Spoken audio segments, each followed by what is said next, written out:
لیکن یہاں ایک بات جو بہت بڑی بات ہے وہ یہ کہ وہ تمام کے تمام حضرات جو کہ قادیانی یا احمدی کہلاتے ہیں، جو مرزا غلام احمد کو عیسیٰ ابن مریم کی نسل سمجھتے ہیں یا عیسیٰ ابن مریم سمجھتے ہیں، جو غلام احمد کو احمد سمجھتے ہیں یا پھر اسے مہدی سمجھتے ہیں، جو بھی سمجھتے ہیں، اگر تو وہ واقعتاً عیسیٰ ابن مریم یا ان کی نسل تھا تو پھر رسول اللہ صلی اللہ علیہ وآلہ وسلم نے یہ کہا کہ عیسیٰ ابن مریم علیہ السلام جب تک نہیں آئیں گے تب تک دجال زمین پر رہے گا، جب عیسیٰ ابن مریم علیہ السلام آئیں گے تو دجال کا خاتمہ، دجال کا زمین پر ٹھہرنے کا وقت ختم ہو جائے گا۔ تو کیا غلام احمد قادیانی کی موجودگی میں دجال کا قتل ہوا؟ کیا اس کے بعد یا اس کی موجودگی میں دجال کا خاتمہ ہوا؟ اگر بات کی جائے قادیانی حضرات کی، احمدی حضرات کی، غلام احمد کی، تو اس نے تو کہا تھا کہ دجال یہود و نصارہ کے علماء و پادریوں کا نام ہے۔ تو کیا ان یہود و نصارہ کے علماء و پادریوں کا خاتمہ ہو گیا؟ غلام احمد قادیانی کی موت ہوئے بھی دہائیاں گزر چکی، اس کے باوجود دجال تو ویسے کا ویسے موجود ہے۔ یعنی جس کو اس نے دجال قرار دے دیا، جس کو اس نے دجال کہا تھا کہ یہود و نصارہ کے علماء و پادری ہی دجال ہیں، اگر وہ دجال تھے، اگر غلام احمد قادیانی سچا تھا تو پھر یہ سب ختم ہو جانا چاہیے تھا۔ لیکن ہم دیکھتے ہیں کہ یہود و نصارہ کے پادری و علماء، ان کے جو ربی ہیں، وہ محمد رسول اللہ صلی اللہ علیہ وسلم کے وقت بھی موجود تھے، غلام احمد قادیانی کے وقت بھی موجود تھے اور آج بھی موجود ہیں۔ اور اگر یہی دجال تھے تو محمد علیہ السلام کو ان کے بارے میں کہتے ہوئے کوئی آر محسوس ہو رہی تھی، کیونکہ وہ تو اس وقت بھی موجود تھے۔ پھر دوسری بات، محمد رسول اللہ صلی اللہ علیہ وآلہ وسلم نے یہ کہا تھا کہ عیسیٰ ابن مریم علیہ السلام ان کی ملت پر ہوں گے اور اس کے علاوہ وہ ان کی تصدیق کریں گے انہی کے ساتھ۔ تو آپ غور و فکر کریں کہ کیا غلام احمد قادیانی نے کچھ ایسا کیا، کچھ ہٹ کر کیا؟ پھر رسول اللہ صلی اللہ علیہ وآلہ وسلم نے جو بات کہی کہ عیسیٰ ابن مریم کے بعد جو ہوگا وہ کیا ہے، وہ ہے سات کا قیام، یعنی دنیا میں انسانوں کا خاتمہ، صرف وہ ہوگا۔ تو اب ہم ناظرین جب غور و فکر کریں، دیکھیں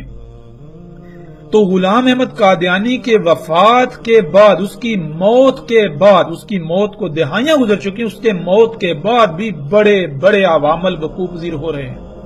اگر غلام احمد قادیانی سچا تھا تو اس کی موت کے بعد جو جو عوامل وقوع پذیر آج ہو رہے ہیں وہ ان کے بارے میں بتا کر جاتا، جیسے محمد علیہ السلام نے ایک ایک بات کو تفصیل کے ساتھ بیان کیا۔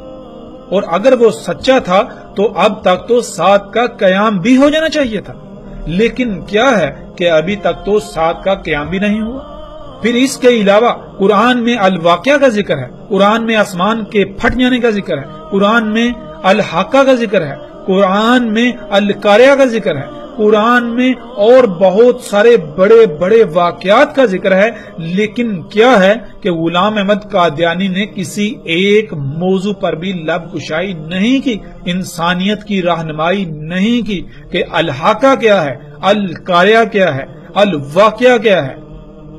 کسی بھی موضوع پر غلام احمد قادیانی کے کوئی الفاظ نہیں ملتے، اگر ملتے ہیں تو ان کا حقیقت کے ساتھ دور دور تک کوئی تعلق نہیں۔ اور جیسے جیسے ہم آگے بڑھیں گے تو انشاءاللہ اللہ کے فضل سے ناظرین ہم ایک ایک پہلو کو ہر لحاظ سے کھول کھول کر بیان کریں گے۔ قادیانی اس سمیت ہمارا کسی سے کوئی مقابلہ نہیں ہے، لیکن ہم یہ ضرور کہیں گے کہ اگر کوئی اپنے آپ کو سچا کہتا ہے تو اس کو اپنے آپ کو سچا ثابت کرنا پڑے گا۔ اگر وہ چاہتا ہے، اگر وہ یہ کہتا ہے کہ وہ سچا ہے تو ہم اس کو دعوت دیتے ہیں کہ دنیا کے کسی بھی پلیٹ فارم پر آ جائیں، قرآن سے، ہم اللہ کی کتاب سے، ہم اللہ کے قوانین سے، ہر لحاظ سے اس کو باطل ثابت کریں گے۔ اگر وہ حق پر ہوا تو ہم اس کے حق پر ہونے کی گواہی دیں گے، لیکن اگر ہم نے اسے باطل ثابت کر دیا، اللہ کی کتاب نے، اللہ کی اس کائنات نے، اللہ کے قوانین نے اس کو باطل ثابت کر دیا، تو کیا وہ حق پر ایمان لائیں گے؟ یہ ہمارا چیلنج ہے۔ اور الحمدللہ ہم کسی قسم کے کسی فتوے پر یقین نہیں رکھتے، کسی قسم کے ایسے جھگڑے پر یقین نہیں رکھتے کہ جو منافقین کی علامت ہو۔ ہم اگر یقین رکھتے ہیں تو وہ رکھتے ہیں عمل پر، ہم اگر یقین رکھتے ہیں تو ہم یقین رکھتے ہیں دلائل پر، ہم اگر یقین رکھتے ہیں تو ہم یقین رکھتے ہیں علم پر۔ بات ہوگی کھل کر ہوگی، ہر لحاظ سے ہوگی، علم کی بنیاد پر ہوگی۔ ہم سے آپ چاہے لاکھ سوال کریں، کروڑ سوال کریں، ہم کسی سوال کو گھمائیں گے نہیں، کسی سوال کو پھیریں گے نہیں، ہم کسی سوال پر کسی قسم کی محاذ آرائی نہیں کریں گے۔ ہم انتہائی اطمینان اور تسلی سے آپ کی بات سنیں گے، اور انتہائی اطمینان اور تسلی سے ہر لحاظ سے اپنے ہوش و حواس پر قابو رکھتے ہوئے، ہر لحاظ سے اللہ کی سنت کو اپناتے ہوئے، اللہ کا رنگ اختیار کرتے ہوئے جواب دیں گے۔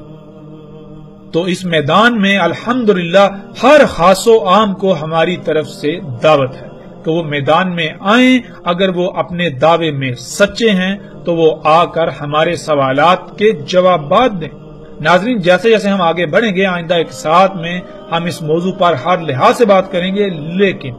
جب اس موضوع کا وقت آئے گا اب ہم پلٹتے ہیں واپس اپنے اسی موضوع کی طرف جس پر ہم بات کر رہے ہیں۔